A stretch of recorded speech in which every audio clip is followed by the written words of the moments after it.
Initially, he saved the club. 15 years later, the club saved him.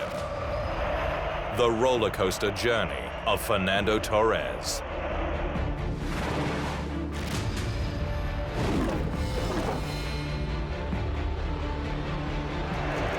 He made his debut at Atletico Madrid at 17, was captain by 19, and 14 years later, Fernando Torres returned to his roots. When he started at Atletico Madrid, after going through the club's youth system, he was quickly seen as the team's great hope. This was a proud club that was on its knees, languishing in second division. Torres changed that. He was the brilliant young forward who could do everything, including leading Atletico's promotion in 2002. For the next 5 seasons, he scored 82 times in 214 games as he dragged his club into a position of power in the Spanish top flight. He was a hero. But the world demanded to see his talents, and Torres was soon showing his wares in England's Premier League. After a highly successful and at times controversial period, the prodigal son returned home in 2015, and suddenly everything was right again at Atletico Madrid. Today is a very happy day for me. It's going to be difficult for me not to get emotional, but when this day is over, I just want to think about playing football. I know that this team is top class, that it's up to par with the history of this club. This club has won representing the values that I was taught in the youth system since I was 10 years old. We have the example of these youngsters that have been champions and are being formed as people and as footballers. Representing those values, hopefully one day they'll be in the first team lifting trophies. And if they don't win, they will keep fighting, because that's what they've been taught. I know that this team is very competitive, and this is what I like about it. I've suffered how good they are from the outside. I've also been happy about the team's victories and sad with their defeats. More than 45,000 fans turned up at Vicente Calderón Stadium to see Torres' unveiling, and it wasn't long before he was melting their hearts again. In his second game back, the 30-year-old scored twice in a Copa del Rey matchup with Real Madrid. The man with the magic touch was back, and his new teammates couldn't have been more excited. Torres has been and will remain one of the best strikers in the world for a long time. Coming back to where it all started was as much about Torres finding his love for the game again, after it had been sucked out of him during an ill-fated move to Chelsea. He knew there was only one place to go to start the resurrection of Fernando Torres. When I left, I was a 24-year-old boy who understood, so young, something very hard for me. I needed to leave Atleti so both the club and me would be able to grow. Realizing that was the toughest moment of my career. Now, thank God, time has proved us right. The club has grown up, has won titles, has built a solid team. They have improved in every possible way. On my side, I have also won the titles I wanted to get, but I have always missed something, which is winning them here. Still to come on the Immortals, how Spain's favorite son rediscovered his mojo.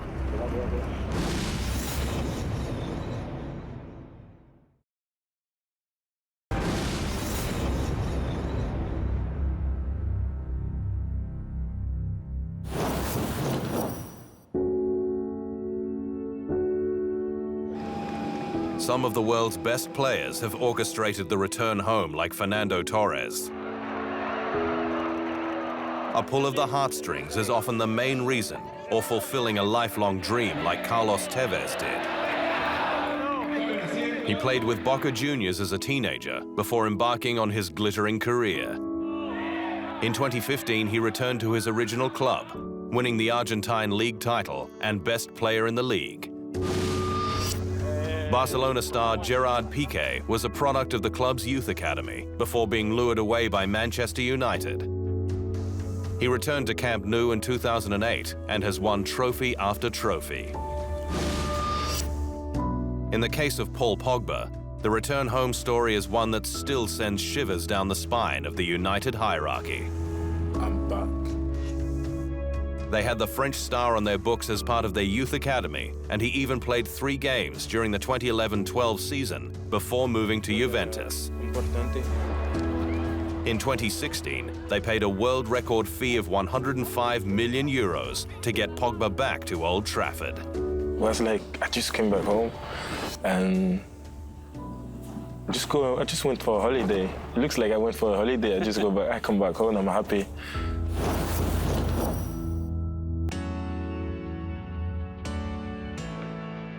It explains a lot about the start of Fernando Torres' Liverpool career. 18 months into his tenure at Anfield, the striker was named number 50 in a newspaper's list of the 50 greatest Liverpool players. The Reds had paid a club record fee of £20 million to lure the striker away from Atletico Madrid. Torres certainly lived up to the hype in his first season, scoring 33 goals, including 24 in the Premier League. He was joint second on the EPL goal-scoring table, with Arsenal's Emmanuel Adebayor behind Cristiano Ronaldo, who'd scored 31 goals for Manchester United. By the end of 2008, he was regarded as the 3rd best player in the world, given his Ballon d'Or placing behind Ronaldo and Barcelona gun Lionel Messi. While his feats at Liverpool were significant, Torres' stunning performance at the European Championships enhanced his growing reputation.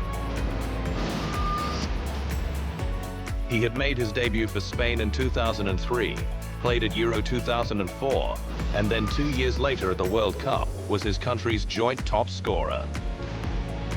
But in the final of Euro 2008, Torres announced himself, scoring the winning goal against Germany and earning man of the match honors. It's just a dream come true. I want to win more titles and be the most important player in Europe and the world. A knee injury impacted on his preparation for the 2010 World Cup, but in the final against the Netherlands, he came on as a substitute late and played a role in the historic 1-0 victory. Then came Torres' sliding doors moment. Chelsea came knocking big time, and with a rumored transfer fee of £50 million, they managed to acquire Spain's #1 striker in the January transfer window of 2011. Torres only scored 1 goal in 18 games with Chelsea to finish off the season. Then in his first full year at Stamford Bridge, he went 24 games without scoring.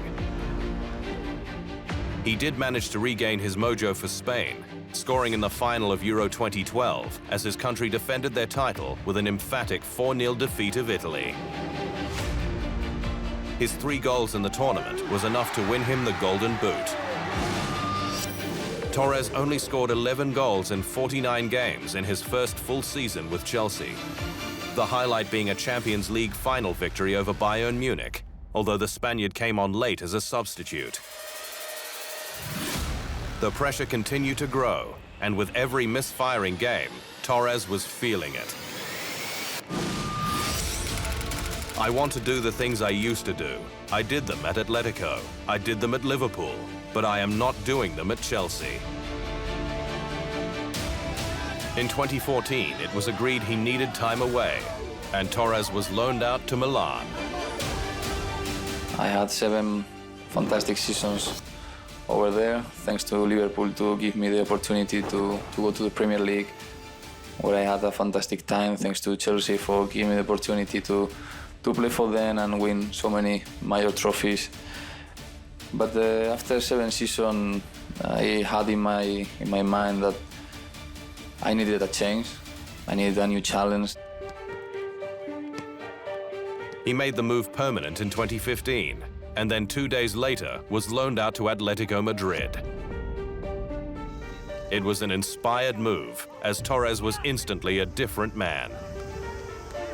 In February 2016, he scored his 100th career goal for Atletico Madrid, and a month later made his 300th appearance for the club.